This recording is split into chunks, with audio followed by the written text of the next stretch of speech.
माता की भारतीय जनता पार्टी जिंदाबाद, भारतीय जनता पार्टी जिंदाबाद, भारतीय जनता पार्टी जिंदाबाद। धन्यवाद।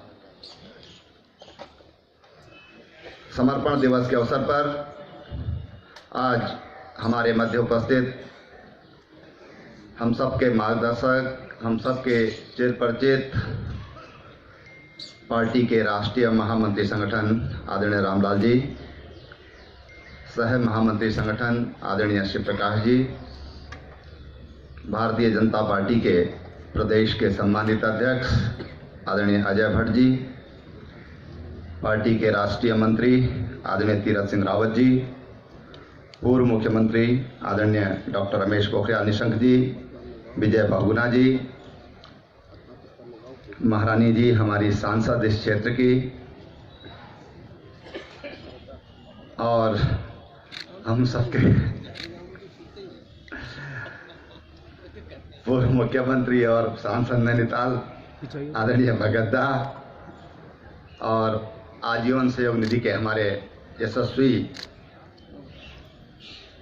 राज्य के प्रमुख पूर्व सांसद बलराज पासी जी, सभी सम्मानित मंत्रीगण, विधायकगण, पार्टी के पदाधिकारी, सभी हमारे पंचायतों के अध्यक्ष, सभी सम्मानित हमारे मंडलों के अध्यक्ष, महामंत्री और उपस्थित कार्यकर्ता बहनों भाइयों, मैं सबसे पहले आप सबको बहुत बहुत बधाई देता हूं कि जैसा अजय जी बता रहे थे कि जो लक्ष्य रखा गया था आजीवन सहयोग निधि का, ये गोल रखा गया था, लेकिन हम सब ने मिलजुल करके उस गोल को प्राप्त ही नहीं किया, बल्कि एक और गोल ठोक दिया ऊपर से। उसके लिए मैं आप सबको बहुत बहुत बधाई देता हूं और उन सब का धन्यवाद करता हूं जिन सहयोगियों ने इस निधि में अपना समर्पण किया है। उनका भी मैं बहुत बहुत धन्यवाद और आभार प्रकट करता हूं। बहनों भाइयों, सरकार का अगले महीने 1 साल पूरा होगा। 11 महीने हम लोग पूरा करने जा रहे हैं। उत्तराखंड को केंद्र से बहुत आशीर्वाद मिला है, चाहे सड़कों का काम होगा, एयर कनेक्टिविटी का काम होगा, रेल का काम होगा, स्वास्थ्य का क्षेत्र होगा, और कृषि के क्षेत्र में तो मैं कह सकता हूं कि जितना बजट पिछले 15 सालों में नहीं मिला है, इतना बजट आने वाले 3 सालों के लिए उत्तराखंड को मिला है। और इसलिए मैं माननीय प्रधानमंत्री जी का, माननीय वित्त मंत्री जी का, और विशेष रूप से अपने जो कृषि मंत्री जी हैं, उनका भी आज इस मंच के माध्यम से और उत्तराखंड के सभी कार्यकर्ताओं की ओर से, आप सबकी ओर से बहुत बहुत धन्यवाद प्रकट करूंगा कि जिस तरह से उत्तराखंड के लिए माननीय प्रधानमंत्री जी ने जब देहरादून की सभा की थी, उन्होंने कहा था कि उत्तराखंड में भारतीय जनता पार्टी की सरकार बनाइए। अभी सिंगल इंजन की सरकार है, डबल इंजन की सरकार बनाइए। आज मैं कह सकता हूं, पूरे आंकड़ों के साथ कह सकता हूं, तथ्यों के साथ कह सकता हूं, पूरे विश्वास के साथ कह सकता हूं कि डबल इंजन नहीं, ट्रिपल इंजन लगा है उत्तराखंड में। ट्रिपल इंजन की सरकार चल रही है, सरकार बनी है।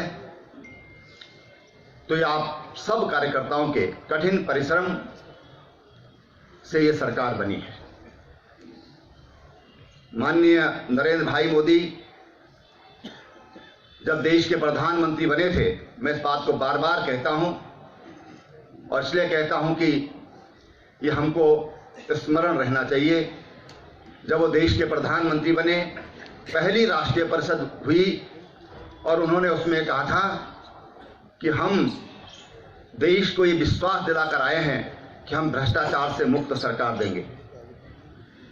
हमने जो वायदा देश के साथ किया है, अगर हम उस वायदे को निभाएंगे तो देश हमारे साथ होगा, देश का आम मतदाता हमारे साथ होगा। और हमने भी जब उत्तराखंड की सरकार संभाली तो हमने कहा हम भी जीरो करप्शन की सरकार देंगे।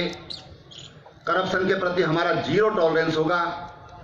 और आज इन 11 महीनों में अपने सभी सहयोगों का भी धन्यवाद करूंगा कि आज सबके सहयोग से, कार्यकर्ताओं के सहयोग से आज हम बेदाग 11 महीने बिताने जा रहे हैं, 11 महीने पूरे हो रहे हैं।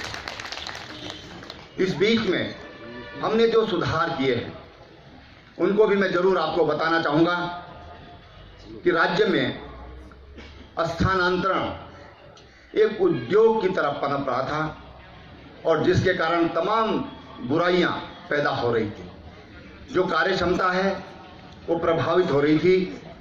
हम स्थानांतरण एक्ट लाए हैं और स्थानांतरण एक्ट के बाद मुझे लगता है कि हमारा जो कार्य संस्कृति है, हमारे कर्मचारियों की जो कार्य संस्कृति है, राज्य की जो कार्य संस्कृति है, उसमें बदलाव आएगा और इसका हमारे सामाजिक और आर्थिक जीवन पर एक गहरा प्रभाव पड़ेगा।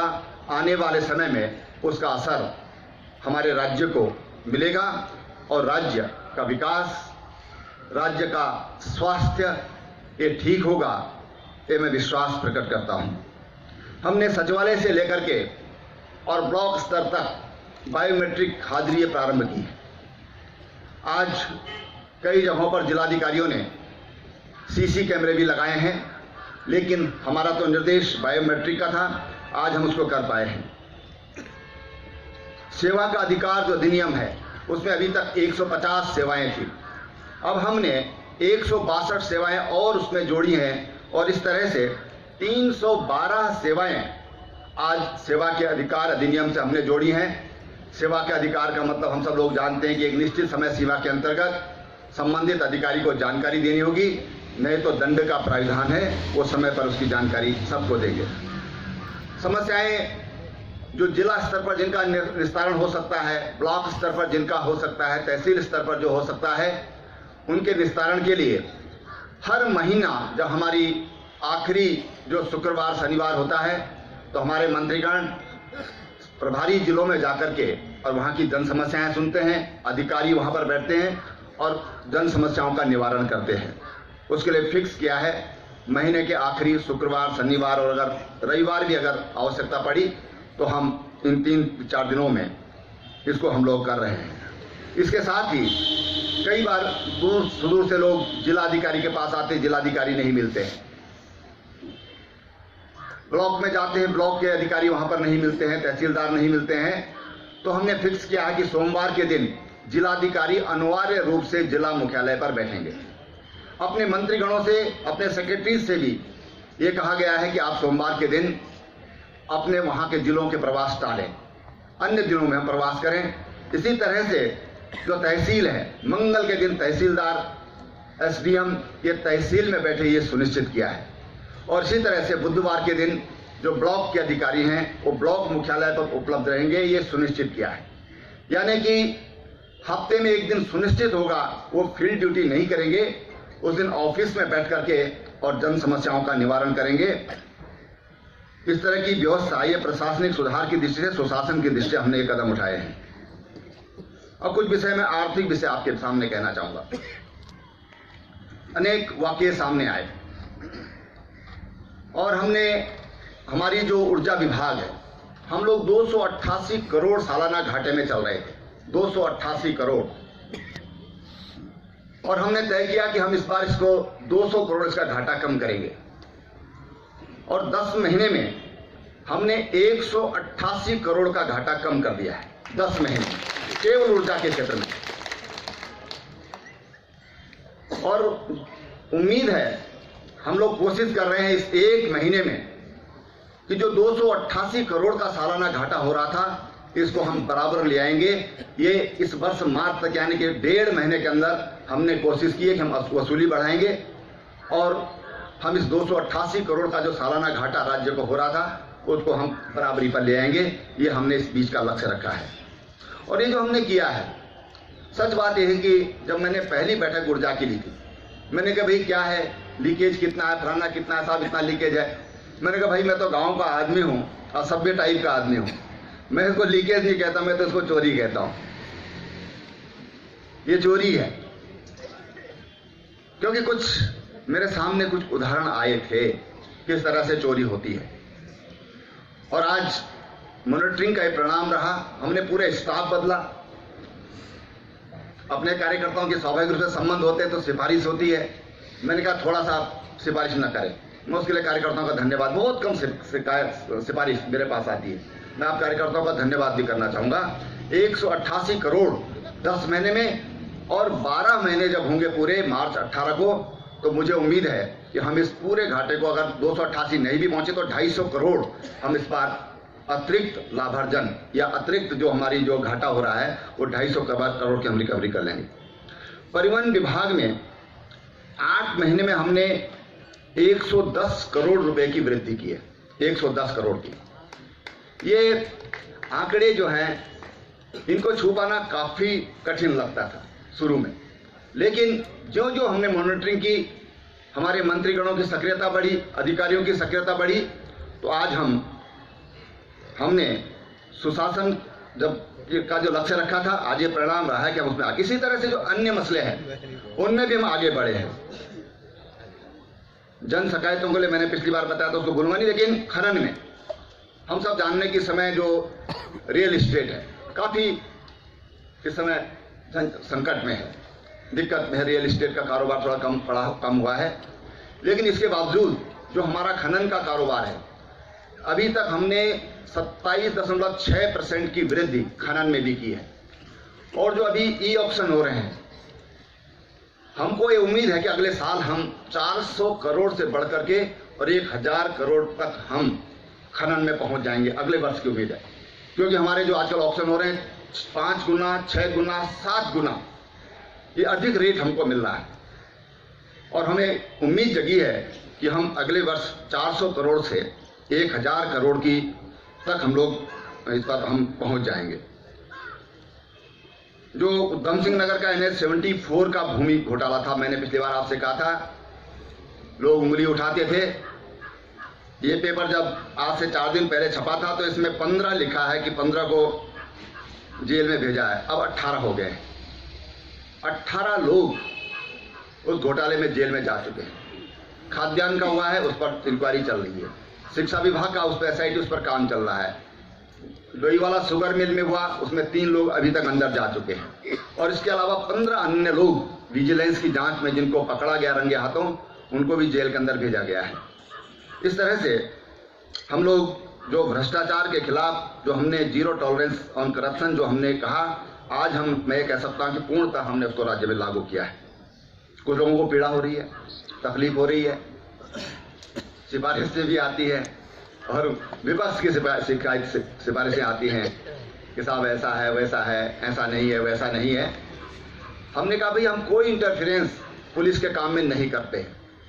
पुलिस का काम है कि वो सही तरीके से जांच करे। अगर आपको लगता है कि कहीं पर गड़बड़ हो रहा है तो आप जरूर हमसे कहें, हम गड़बड़ नहीं होने देंगे। पूर्वाग्रहों से ग्रसित होकर हम ऐसा कोई भी काम हम नहीं करेंगे। एक जो देश में पहला राज्य बनाया हमने इस बीच में, वो हमने एक थाना विविध निधि करके हमने एक अकाउंट खोला है। थाना विविध निधि। थानों में कई बार दुर्घटनाएं होती है। पुलिस के पास जिले में 1 लाख रुपया होता है साल भर का, और उस 1 लाख रुपए में तरह तरह के जो प्रोग्राम होते हैं उनका वो आयोजन करते हैं, और वो थानों तक पहुंच ही नहीं पाता। कहीं पर कोई दुर्घटना हो गई, पुलिस को गाड़ियों की जरूरत है, तो उन्हीं से कहते हैं कि भैया गाड़ी की व्यवस्था कर दो। किसी क्या चोरी हो गई, मर्डर हो गया, उसी से कहते हैं कि मर्डरर का पीछा करना है, हमको गाड़ी दे दो। ये सब अनऑफिशियल होता था, और ये एक तरह से जले पर नमक छिड़कना जैसा है। किसी के घर में कोई दुर्घटना हो जाए, उसी से कहें हमको तुम साधन उपलब्ध कराओ, और पुलिस भी क्या करे। और इसके लिए उत्तराखंड पहला राज्य बना है जब हमने 156 थानों को उनकी जो क्राइम की जिस तरह की रिपोर्ट है उसके आधार पर उनकी ग्रेडिंग करके, और हमने 3 करोड़ रुपया उसके लिए दिया है, ताकि जो प्रभावित लोग हैं उनको उन पर दोहरा आघात उनको न पहुंचे। उस आघात को रोकने के लिए हमने देश का ये पहला राज्य बना है जहां पर हमने एक थाना विविध नीति की। मतलब 5 करोड़ दे रहा था, हमारे DGP ने कहा कि 5 नहीं, हमारा 3 से काम चल जाएगा, 3 बहुत है। और इस तरह से हमने इसकी शुरुआत राज्य में की है। जो हमने वायदा किया था प्रदेश की जनता से कि हम सस्ते ब्याज दर पर आपको ऋण देंगे, लगभग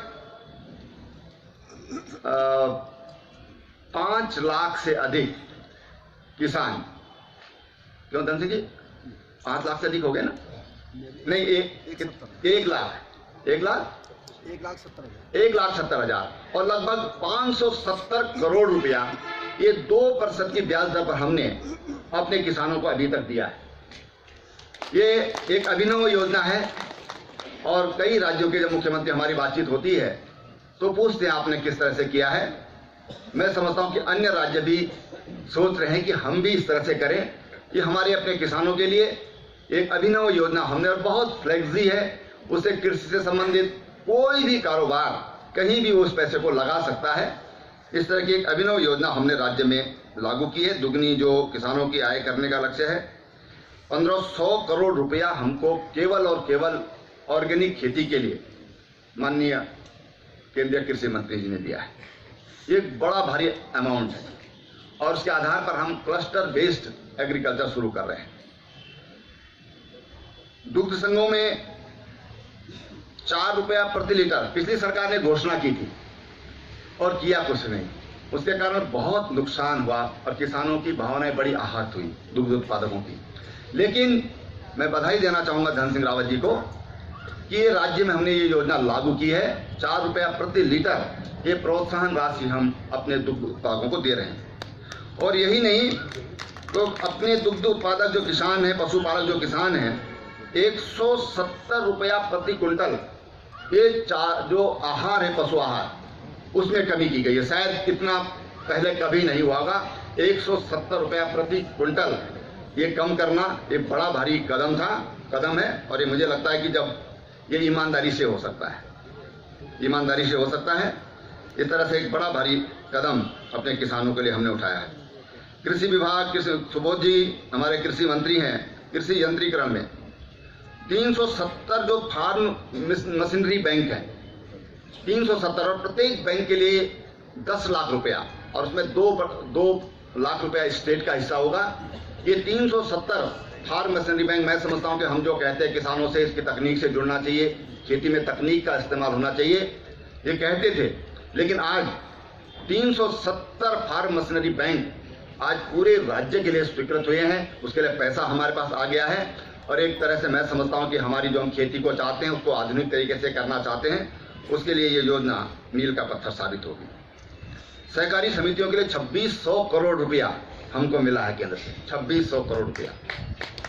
और मेरे अभी मंत्री जी से मैं गया था उनसे मिलने, तो हमारे प्रभारी रहे हैं, बहुत सज्जन आदमी है। कहने लगे भाई साहब आप यहाँ क्यों आए, आप खाली चिट्ठी लिख देते। कहने लगे कि और जरूरत होगी तो और भी देंगे, इसके लिए कोई लिमिट नहीं है। मैंने कहा कि केंद्र का हमको बहुत आशीर्वाद मिल रहा है, हर जगह पर हमको सहयोग मिल रहा है, जब भी जाते हैं कभी खाली नहीं आते हैं।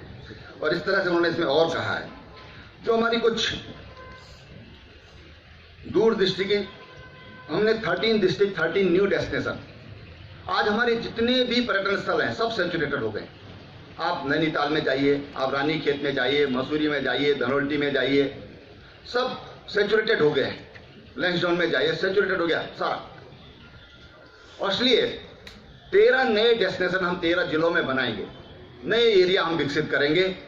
उस पर हमारे पास प्रस्ताव होगा। इस बार हम बजट में उसके लिए कुछ व्यवस्था करने जा रहे हैं ताकि आने वाले समय में आने वाले मसूरी को 200 साल लगे, मसूरी जैसे आज दिखती है, ऐसे ही नैनीताल को भी सैकड़ों साल लगे होंगे ऐसा विकसित होने में। आज हम शुरू करेंगे तो हमारे नए डेस्टिनेशन हमारे तैयार होंगे जो पर्यटकों के स्वागत के लिए, और जो हमको उम्मीद है कि पर्यटन का क्षेत्र हमारे राज्य में बहुत तेजी से बढ़ेगा। 900 एकड़ लैंड हम वर्षों से प्रयास कर रहे थे कि उत्तराखंड को मिल जाए, IDPL ऋषिकेश के लैंड। और भारत सरकार की कैबिनेट ने फैसला किया था कि अगर कोई लेना चाहता है तो उसका पेमेंट उनको भारत सरकार को करना पड़ेगा, तो हम उस लैंड को वापस कर सकते हैं। हरियाणा ने तुरंत हाँ कर दी और दे भी दिया, उनके पास पैसा था। अब हमारे पास तो नहीं था 900 एकड़ लैंड के लिए, कहां से हम करोड़ों, ऋषिकेश में तो फुट के हिसाब से जमीन बिकती है। और मैंने माननीय मंत्री जी से बात किया और उन्होंने मेरी बात स्वीकार की और आज हमारे पास चिट्ठी आ गई है कि आप जो हम कह रहे थे कि हम ऋषिकेश में एक इंटरनेशनल लेवल का और भारत का पहला ऐसा कन्वेंशन सेंटर होगा जो भारत की धरती पर और कहीं नहीं होगा। आज हमको भारत सरकार से चिट्ठी आ गई है कि आप अपनी DPR तैयार करिए। हम इसको कैबिनेट नोट बन चुका है और बहुत जल्दी हम इसका निर्णय ले लेंगे। इस तरह 900 एकड़ लैंड गंगा के किनारे ये हमको IDPL के लैंड के लिए भारत सरकार ने अपनी सहमति दे दी है और यहाँ पर जो कन्वेंशन सेंटर बनेगा ये भविष्य के लिए राज्य के राजस्व में एक महत्वपूर्ण भूमिका निभाएगा। इसमें इंटरनेशनल कॉन्फ्रेंसेज होगी, अभी हैदराबाद में होती है, दिल्ली में भी उस स्तर का नहीं है, और इसलिए ये बिल्कुल अपने आप में अभिनव एक कन्वेंशन सेंटर होगा। राज्य के लिए एक विकास में एक महत्वपूर्ण भूमिका और अपना योगदान करेगा। जो ग्रोथ सेंटर की बात, अब ग्रोथ सेंटर पर मैं जरा सा बोलना चाहूँगा। जो ग्रोथ सेंटर की थोड़ा परिकल्पना है, कार्यकर्ताओं की समझ में जरूर आना चाहिए। जो हमारा ग्रोथ सेंटर है ये भविष्य की टाउनशिप है। जो हम कहते हैं कि पलायन हो रहा है, अगर शिक्षा अच्छी नहीं है, वहाँ पर स्वास्थ्य सुविधाएं अच्छी नहीं है, वहाँ पर कोई अच्छी मार्केट नहीं है, तो लोग दूर भागेंगे गाँव से। गाँव में कोई चीज़ पैदा हो रही है, हमारे स्थानीय संसाधन हैं, हम परंपरागत रूप से उस चीज़ को पैदा कर रहे हैं, लेकिन उसमें वैल्यू एडिशन की कोई व्यवस्था नहीं है, वहाँ पर रोजगार नहीं है, तो फिर पलायन होगा ही होगा। और इसलिए जो ग्रोथ सेंटर की जो परिकल्पना है ये एक तरह से हमारे जो 670 न्याय पंचायत हैं वहाँ पर इकोनॉमिक डेवलपमेंट की एक इकाई होगी, आर्थिक विकास की एक आधारशिला वहाँ पर बनेगी। हम सपोज करो, हमारे आज मुझे पता चला कि हमारे दूरस्थ गांव से जब राजमा की दाल चलती है मोरी से, तो गांव के किसान को 60 रुपये किलो मिलता है, और यहाँ आकर के वही दाल 125 रुपया और कई बार 150 रुपये तक भी जाती है, दिल्ली में जाकर के, मुंबई में जाकर के, इससे भी महंगी जाती है पहाड़ की राजमा के नाम पर।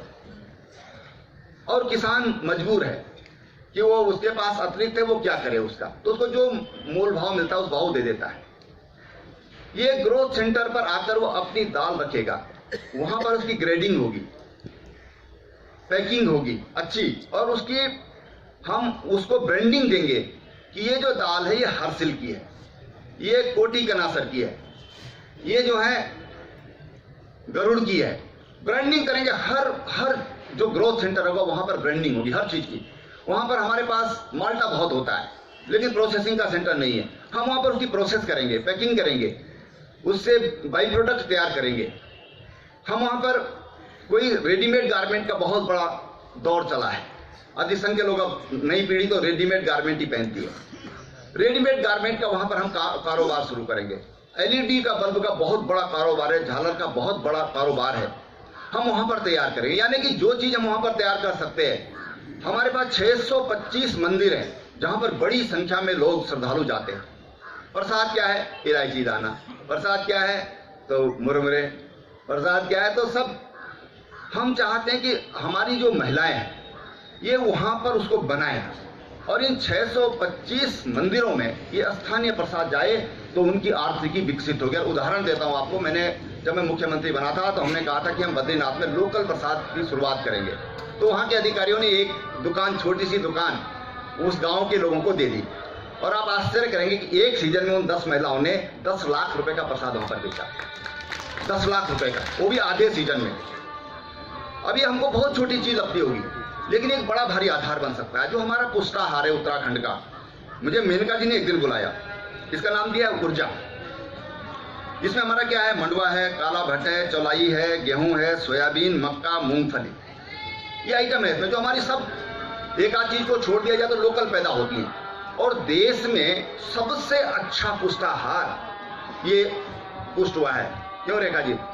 देश में सबसे अच्छा जो पुष्टाहार जो सप्लाई करते हैं, ये प्रमाणित हुआ है कि सबसे अच्छा जो पुष्टाहार है हमारा लोकल प्रोडक्ट है। पंतनगर ने इसकी शुरुआत की थी। मेनका जी ने एक दिन मुझे बुलाया, तो उन्होंने जब मुझे इसके सारे डेटा दिखाए, बोले आपके उत्तराखंड में इतना अच्छी चीज होती है, तो हमने तय किया कि हम इस पुष्टाहार को भी अपनी जो महिला स्वयं सहायता समूह हैं उनके माध्यम से हम बनाएंगे, और आज हम उसको बना रहे हैं। ये तमाम तरह की जो आर्थिक गतिविधियां हैं यहाँ से होंगी। पशुपालन का वहां पर सेंटर होगा, कृषि का वहां पर सेंटर होगा, हॉर्टिकल्चर का होगा, तमाम जो सहकारिता होगा, कल वहाँ पर बैंक बन जाएगा, कल वहाँ पर एक अच्छा डॉक्टर बैठ जाएगा, कल वहाँ पर एक अच्छा स्कूल चला जाएगा।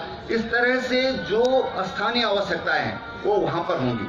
एक तो वर्तमान, एक भविष्य की वहाँ पर क्या संभावनाएं हैं, वहाँ पर क्या किया जा सकता है। अब जो हैम्प है, इंडस्ट्रियल हैम्प, भांग, जो इसको हम भांग बोलते हैं लोकल में, हम इसने अभी हमने 1000 किलो सीड इसका फ्रांस से मंगाया है। ये हमारी इकोनॉमी का एक बहुत बड़ा आधार बन सकता है भविष्य में। 55-60 हजार रुपए का एक सूट मिलता है, 55-60 हजार रुपए का। उसकी जो ब्रिक बनती है वो एंटी कैंसरस है। तो आज जो दुनिया के जो बड़े लोग हैं अपने घरों में जब मकान बनाते तो ईंट की जगह कुछ ब्रिक्स, भांग की जो लकड़ी है उसका पल्प बना करके और उसको ब्रिक की जगह लगाते हैं, ताकि एंटी कैंसरस, ये इसको पुष्ट हुआ है कि एंटी कैंसरस है, बहुत अधिक उसकी मेडिसिनल वैल्यू है। तो वहाँ पर हम ये चीज़ कर सकते हैं। कहीं पर अगर रेशम के कीड़े पाले जा सकते हैं वो वहाँ पर हम कर सकते हैं। इस तरह की जो वहाँ पर संभावनाएं हैं वहाँ पर हम करेंगे। हम एक मोटिवेटर वहाँ पर रखेंगे, एक नोडल ऑफिसर हम जिले की ओर से वहाँ पर रखेंगे, जो हर न्याय पंचायत को, और इसकी शुरुआत हम नेक्स्ट ईयर से हम लोग इसकी 15 के तो हमने एक्सप्रेशन ऑफ इंटरेस्ट जारी कर दिया है और इस बजट में हम और प्रोविजन करके, और कोशिश है कि इस बार हम इनको कुछ हम चालू कर दें। तो इस तरह से ग्रामीण विकास के लिए, जो पलायन के लिए जो लोग कहते हैं, पलायन रोकने के लिए एक ठोस पहल हमने इसके माध्यम से की। बहुत सारी बातें, बहुत लंबा मेरे ख्याल से समय में ज़्यादा ले गया, मैं इसलिए ज़्यादा नहीं बोलूँगा। डीबीटी की ओर हम लोग जा रहे हैं, पर आवास जो है, और जो हमारी एक महत्वपूर्ण सफलता है, जब हमने अपनी सरकार संभाली थी, राज्य में 3 नगर पंचायतें ऐसी थी जो ओडीएफ थी, जो खुले में शौच से मुक्त थी, और आज हमारी 87 नगर पालिकाएं हमारी ओडीएफ हो चुकी हैं। और जिस दिन मार्च फाइनल होगा हमारी हर नगर पालिका ओडीएफ हो जाएगी। भारत सरकार को एक एजेंसी, स्वतंत्र एजेंसी है जो उसको प्रमाणित करती है।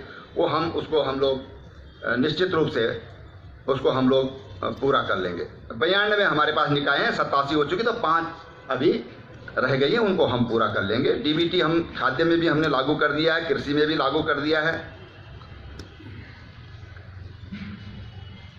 और जो हमारी राशन की दुकानें, थोड़ा इसको समझने की जरूरत है, क्योंकि राशन की दुकानों को हमने कॉमन सर्विस सेंटर के रूप में, CSC के रूप में हमने निर्णय ले लिया है। अब राशन की दुकान में हम प्रमाण पत्र भी बना सकते हैं, और उसका 80% जो पैसा है, जो उसकी लागत होती है, वो उसका जो प्रॉफिट का 80% है, वो राशन के दुकानदार को मिलेगा। राशन के दुकानदार बीच में बड़े सशंकित थे, क्या होगा, कैसे होगा। तो आज उनकी आय भी बढ़ेगी, और जनता के लिए कॉमन सर्विस सेंटर, तमाम जो प्रमाण पत्र हैं वहाँ पर उनको हाईटेक किया जा रहा है, वो वहाँ पर होगा। 2 बातें और ज़रूर बताना चाहूँगा कि भारत सरकार ने हमको बहुत ही आशीर्वाद दिया है, जिसमें जो भारत माला योजना है, इसमें 13,000 करोड़ रुपया हमारा स्वीकृत हुआ है, 13,000 करोड़ रुपया। और दिल्ली से via Saharanpur express way Dehradun के लिए, ये भी हमारा भारत सरकार ने स्वीकृत किया है। और एक जो रेल लाइन का मैंने पिछली बार आपसे जिक्र किया था कि देवबंद, मुजफ्फरनगर, देवबंद, रुड़की, इसमें यह था कि 50% जो खर्चा होगा राज्य सरकार करेगी, पहले उसका फैसला हो गया था, और 50% भारत सरकार मदद करेगी। लेकिन मैंने केंद्रीय रेल मंत्री जी से बात किया और उन्होंने कहा कि अब हम बोर्ड की बैठक बुला करके और पूरा 100% जो रेल का खर्चा होगा वो भारत सरकार करेगी। ये उन्होंने हमको एक बड़ा सहयोग किया है। हरिद्वार, बहादुरपुर, देहरादून, इसके बाईपास के लिए हमको सब किया है। उड़ान योजना, ये 27 हेलीपैड हमारे उड़ान योजना से जुड़ेंगे, और बहुत सस्ता है। यहाँ से पिथौरागढ़ का जो शायद 1700-1800 रुपये शायद है, 1700 रुपये है शायद, बहुत सस्ता है। अगर पिथौरागढ़ से यहाँ आते हैं तो 5000 का तो तेल ही लग जाता है, समय 15-16 घंटे लग जाते हैं। तो इस तरह से हमारे 27 जो हेलीपैड हैं इससे जुड़ेंगे। उत्तर प्रदेश के साथ जो अलकनंदा होटल था, 17 सालों से लटका हुआ था, अलकनंदा हरिद्वार का, आज उत्तराखंड को मिल गया है। पिछली बार मैंने कहा था कि हम प्रयास कर रहे हैं, वो प्रयास हमारा सफल हुआ है। और रोडवेज के साथ जो MOU था उत्तर प्रदेश के साथ में, वो भी 17 वर्षों से नहीं हो पाया था, वो MOU भी हमारा साइन हो गया है। इससे हमको अच्छी इनकम आने वाले समय में राज्य को प्राप्त होगी। बस हाँ, तो वही कह रहा हूँ। अब मैं कुछ चीजें आपके सामने, जो हमने आगामी लक्ष्य तय किया, विजन नहीं है, लक्ष्य है कि हमको, आप लोग ये पत्रक आपके शायद मिला होगा, इसमें ये अंतिम पृष्ठ में हम लोग क्या क्या करने जा रहे हैं, मैं इसको यहाँ पर नहीं बोलूंगा, इसको आप जरूर पढ़िएगा। ये हमारा लक्ष्य है कि 2020 तक हम इसको पूरा करेंगे। अभी हमारे 99.6% गांव हमारे आज विद्युत से हमने जोड़े, और इस बीच में हमने लगभग 43 गांव इन 10 महीनों में जोड़े हैं, जो बहुत दूरस्थ थे, बहुत दूरस्थ थे। अब अंतिम जो बात मैं आपसे करना चाहूंगा कि जो हाइड्रो प्रोजेक्ट हैं, हमारे हाइड्रो प्रोजेक्ट हमको अनुमति नहीं मिल रही थी, लेकिन 24 हाइड्रो प्रोजेक्ट पर हमारी अब भारत सरकार ने हमको सहमति कर दी। भारत सरकार, एनजीटी, ये हमको सहमति मिल गई है। अभी कुछ 3-4 प्रोजेक्ट ऐसे हैं कि जिन पर अभी हम बैठने वाले हैं 15 तारीख को, और मुझे उम्मीद है कि उन प्रोजेक्ट्स पर भी हमको अनुमति मिल जाएगी। अभी जो हमारे आपातकाल के दौरान जो अधिकांश उसमें संघ के कार्यकर्ता थे, हमने लोकतंत्र सेनानी पेंशन, अब बहुत कम लोग हैं हमारे राज्य में, बहुत क्योंकि बुजुर्ग हो गए, कुछ नहीं रहे, लेकिन ये लोकतंत्र सेनानी पेंशन 16,000 रुपया बजट है, हमारे कम लोग हैं, कम लोग हैं। सारी पेंशन आजीवन सहयोग निधि में दे देंगे। तो ये हमने ये किया है। एक बात मैं अंत में आपसे कहना चाहूंगा कि स्थानीय निकाय के चुनाव होंगे, और ये हमारे लिए पहले चुनाव होंगे। स्थानीय चुनाव ये सब कार्यकर्ताओं ने जिताने हैं। सब कार्यकर्ताओं को एकमुख होकर के सब लगेंगे।